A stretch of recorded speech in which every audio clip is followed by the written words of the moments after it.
Hello and welcome to another episode of the Menswear Style Podcast. I'm your host, Pete Brooker. Today I am talking to Manny Tsakanika, the founder of Aremti Skincare, spelled Aremti.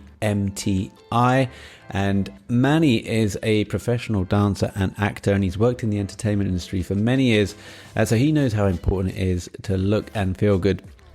And you'll currently find him on stage in London in the show Magic Mike, where he plays the lead role of Mike.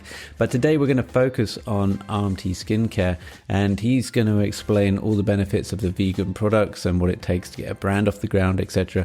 So my audio is a little bit on the quiet side. I'm still experiencing some tech issues. Hopefully that'll be sorted out soon. Thanks for bearing with me. But Manny's audio comes through crystal clear, and here he is in his own words to describe Aremti Skincare. So my name is Manny Tsakanika. I'm a dancer, actor, performer, currently in Magic Mike Live, London. And RMT is a new men's premium skincare brand founded by myself. And I would best describe it as, well, what I'd like to describe it as, hopefully the best premium skincare on the market, up and coming. Nice. Yeah, you want that title. That's fine. You can brag a bit. We're working towards it. We'll get there. So, well, how did you get here to start with? How did you get the brand off the ground, and maybe just the founding steps? So, the brand for me is quite a personal journey. It's been a long journey to get here. It's been a complicated, full of ups and downs. I founded the brand because of a personal tragedy of mine. I lost my sister, my younger sister, back in 2019, suddenly. And she was a makeup artist and working also in the performing arts industry on the other side. So I was obviously in front of the camera. She was sort of behind the camera. And we spoke about sort of, creating a brand that for the people and kind of what is missing out on the market at the minute. And we looked and noticed that obviously the women's market is consumed with so many different brands and different avenues and all these kind of things. But we looked at more focused at the men's market and realized that there wasn't really sort of a brand out there that kind of was really true to like everything that they're putting out. And we wanted to make something so authentic with natural ingredients, and also like kind of give people an experience whilst using other products. So that's how RMT was founded. So did you have any experience in skincare before embarking on this? No, I didn't. And it's been a new thing for me as well, discovering, it's actually really about self-care.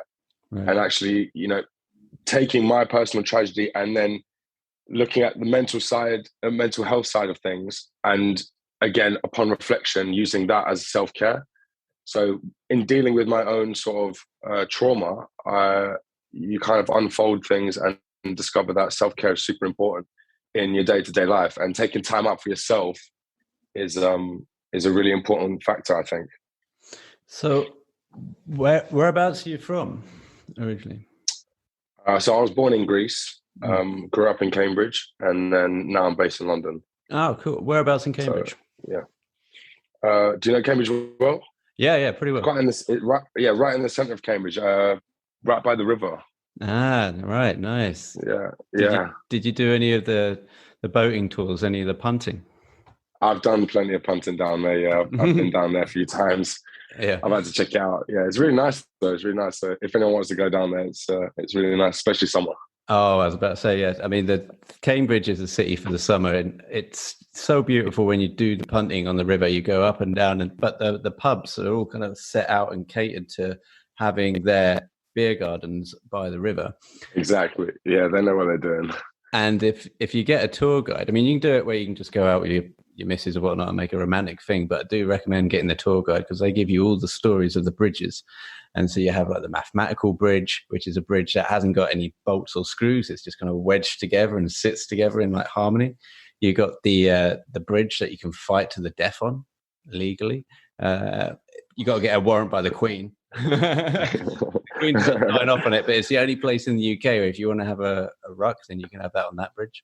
And and then you got the bridge, like the Bridge of Sighs. It's not called that, but it's like one that they designed based on the Venice one. So you got like a little boutique one of that as well.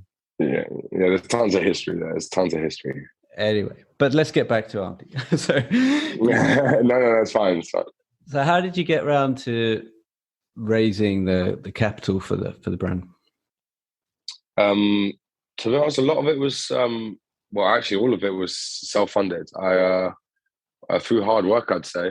So so obviously through pursuing my career and making a career for myself, I obviously, that's how I've managed to take my money and fund a different project that I strongly believe in, and take a different direction as well as the one that I'm on as well.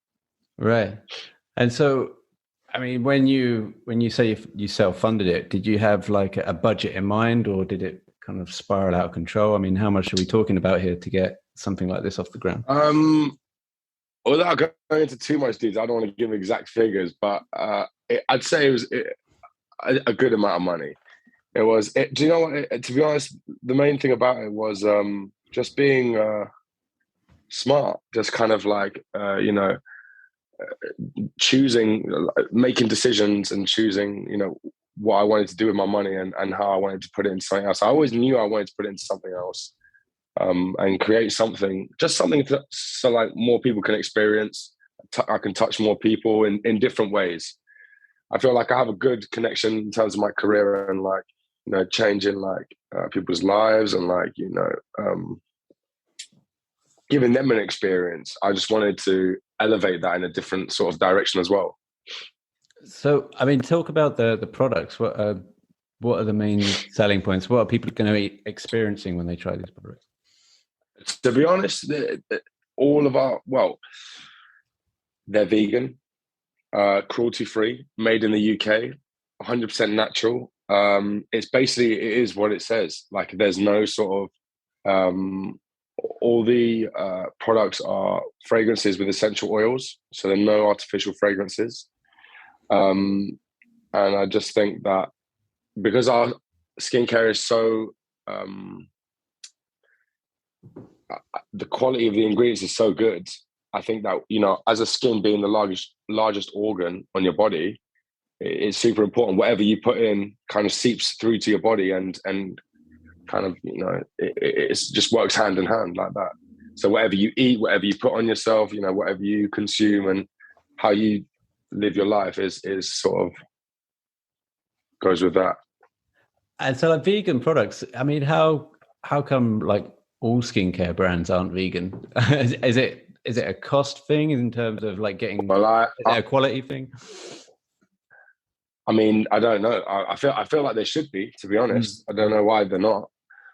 Especially in this day and age, I feel like it's moving in that kind of direction. I think maybe it's a cost thing in some areas. I'm not sure, especially like with the brands that are already quite established.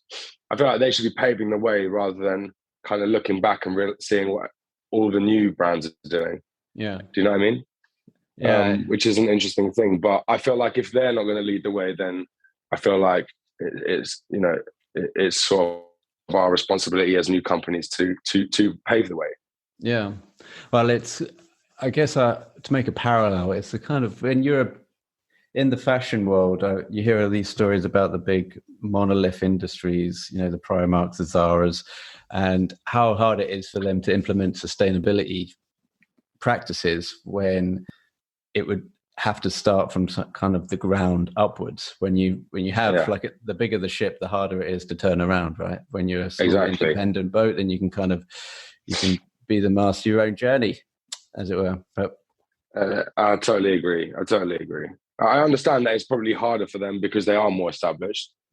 But I think that for us as a brand, we wanted to start off on the right foot and then continue that way. We didn't want to get to the point where we were, like some of the other brands and have to start changing things. We wanted to just be authentic from the get-go. Yeah. And so how big is the brand now in terms of personnel working here? How do you measure how big a brand is? in terms of employment? I mean, is it just you kind of? Are you a one man To be band with honest, it? okay. At the minute, it's a small team. I outsource, sorry, a lot of roles and jobs that need to get done. But it's growing, and it does grow sort of every week, every month. And we've only been running since the end of November 2021. Oh wow! Oh boy! So So you we're can. super new. And what was it like trying to get this project off the ground when the world is on fire around you? Absolute carnage. I don't even know. Kind of looking back, I don't even know how I navigated half of it. It was tough. I can't lie. It was very tough. There was a lot obviously happening during the pandemic, and I mean, to be honest, it was an obscene time to try and start a new business and a new skincare brand. But looking back, I felt like I used my time as wisely as I could, and here we are now having a conversation about it.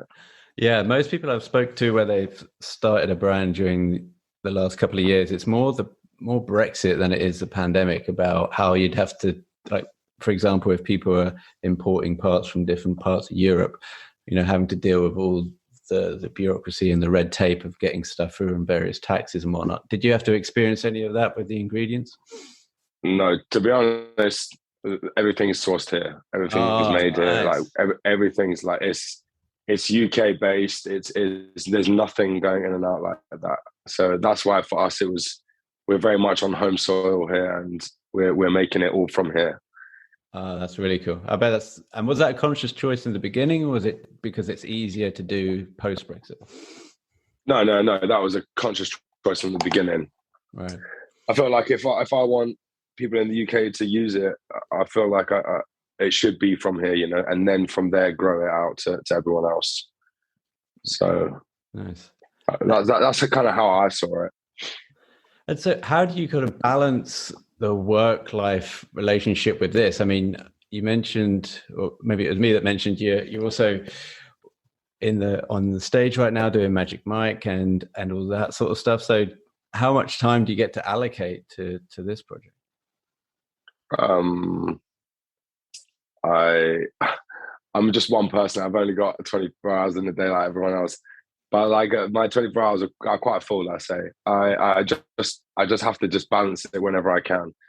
So usually my days up until I work are delegated to RMT and pushing that and creating the brand and making decisions and figuring out what's next. And then my evenings are consumed by work and at Magic Mike performing, and yeah, it's tough. I'd say late nights, early mornings, and I don't know. You just make it work. So, what time do you have to leave the house to go to stage? So I don't have to leave here until about maybe like 4:30, 5. Right. So, there's no afternoon matinee. Is it just one evening show? No, we do 10 performances a week. One on Wednesday, and then 2 Thursday, 2 Friday, 3 on Saturday, 2 Three on Sunday. Saturday. 3 on Saturday, yeah. That's nuts. I know. It's intense, isn't it? Well, I mean, it's not like you're there reading Shakespeare either, right? I mean, forgive me, I haven't been to Magic Mike, but I have seen the film. I imagine there's quite a bit of dancing and moving going around. So it's very athletic, yeah. It's a lot of work. It's very intense. It's very hard. Yeah, it's tiring. I don't know what to say. I mean, it is what it is. So do you play Mike in the show? Is that right? Yes, I'm playing Mike in the show. Yeah. Okay, and so all eyeballs are on you really for Well, the whole of the show. I'd say we're all a collectors. I say we're all Mikes. Right. Well, it's a massive show. I mean, even today I was on the tube around London, and just the posters everywhere for it. I do like the tagline, by the way. Don't come for the costumes. I think that's quite. It is good. I mean, they're not wrong. But the costumes are great though. And is it a musical? Because I don't think the film was a musical, was it? No, I wouldn't. I think it is. I wouldn't say it's a musical as such. I think it's in its own box. That's how I'd best describe it. I best describe it as something for everyone. So we have there's people dancing, of course. There are aerialists. There are people singing. There is, an abundance of creativity and performing skills. And did you ever have anyone from the film turn up to any of the shows? Have you had any of the stars come down? Like Matthew McConaughey, I think Channing Tatum. And we haven't had Matthew McConaughey come down, but if he listens to this by any chance, come down. We'd love to have you in London. That'd be great, right? But yeah, exactly. Yeah. No, we had Chan come down quite recently, actually, and show the guys in London some love. That's fantastic. Which is good. Yeah, it's always good to have them down. Well, I'd imagined if you're Channing Tatum and you ever need an ego boost or just like have your ego massaged in any way, turning up to one of the shows that has really propelled your career like no other. I mean, you're not going to be not noticed in the audience. Yeah, of course. Right? No, he likes to get involved as well. Like he'll come up on stage and he wants to get involved with the guys. That's really cool. I mean, did he do a cameo or anything? Did he do anything impromptu? Yeah. He introduced the show. He introduced the show to the audience. He came out, said hello, what's up, enjoy the show, and kind of just gave it like a boost. Oh, nice. That's really cool. I mean, so if you're doing like 10 shows a week, do you even have to work out, or is this the workout for you? Do you know what I mean? Is this your cardio? Do you have to do any like extra like weights or anything like that? I guess you could say the show kind of keeps me in shape. Right. I do go to the gym every now and then. I try and go as much as I can, but to be honest, the show kind of keeps me in shape. Yeah. I just eat well, try and get as much rest as I can, and just look after my body as best as I can, really. And I guess the crazy thing for you would be to actually have the sleep kind of work the sleep in to have a routine around that, right? Because you can't be coming home, and even if you are coming home, like, I don't know, at a reasonable hour, you'll still be wired from the show, right? So your brain's kind of still in show mode, and you can't just come home and go straight to bed. Because I know from working in a bar, in a very, very, very busy bar, you'd work till like 2 or 3 in the morning, you come home, and then that would be it. Your mind would just be constantly buzzing. So I guess that's one of the main hindrances for you. Yeah, it is. It's tough to unwind, especially in the evening. But I try and channel that into something positive, or like maybe like if there's some bits that I need to get done before the next day starts, or maybe just watch a bit of TV before bed and just sort of unwind. But yeah, you're right. It's super. Your mind just goes kind of crazy. And you're just sort of like, up at night, like, whoa. Well, I haven't been down to see the Magic Mike show, but I will certainly get down to see it, because I'm due a night out with the missus. I'm sure she'd enjoy it. Yeah, please do. Yeah. Well, listen, what's next for Aremti? I mean, swiftly changing gears. Have you got any plans to bring out any new product ranges? Have you got any expansions in mind? What's next? Yeah, loads to be honest. Big visions for RMT, big aspirations, some new products coming out, some really good, cool partnerships coming up as well, and just kind of elevating it continuously and getting it out there to everyone else who hasn't heard about it, and getting them to try it and see what they think. I was going to ask about the moisturizer as well, because I'm about to go buy a batch of moisturizer. Should moisturizer? Well, maybe tell me about your moisturizer first. What's the key elements? So we have 3 moisturizers: normal, dry, and oily. And each one is kind of suited within the ingredients for your skin. So the ingredients are specifically kind of dedicated for that specific skin type. So we've really kind of honed in, and that's why I emphasize how important the ingredients are, because they really kind of like help to like elevate your skin complexion and brighten up your skin because I like the sound of some of the stuff going on in the soap bars, especially like the green tea, poppy seeds. So like these are all they sound quite exotic to me, and I think those are sort of ingredients that I gravitate towards. Yeah, it's all. I feel like it's all relatable ingredients as well. Like you said, like the green tea. Like you've heard of green tea. It's like a detoxing kind of a drink that people would have. So then we brought along the detoxing kind of soap. So you kind of get the same sort of element. You're just rubbing it on your skin instead of drinking it, if that makes sense. Yeah. No, it sounds like something I'd put in a smoothie. Yeah. Maybe I wouldn't suggest the soap. I mean, you could, but... Do you have a hand in any of the branding at all, or is that its own separate? Well, actually, no, I did. I designed the branding, and the reason that it is so minimal is because the brand's not supposed to be this thing that it's like sparkly and all the jazz up the front. Like it just is what it is. It's a very clean, well put together product that it doesn't need all the jazz and fancy stuff around it, because the ingredients are the things that are really important about it, and that's in the bottle and in the jars and in the boxes. Yeah, well, it looks pretty cool, and I encourage people to check it out. And in the meantime, thanks again, Manny. Great talking to you. Best of luck with the project. Thank you so much, and continued success. Thank you so much. Thank you for having me.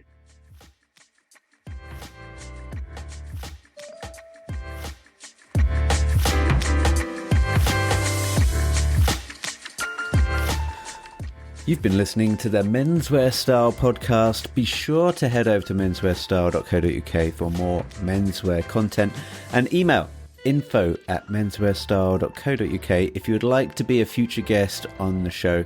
Finally, please help support the show by leaving a review on iTunes or wherever you're listening to this podcast. Until next time.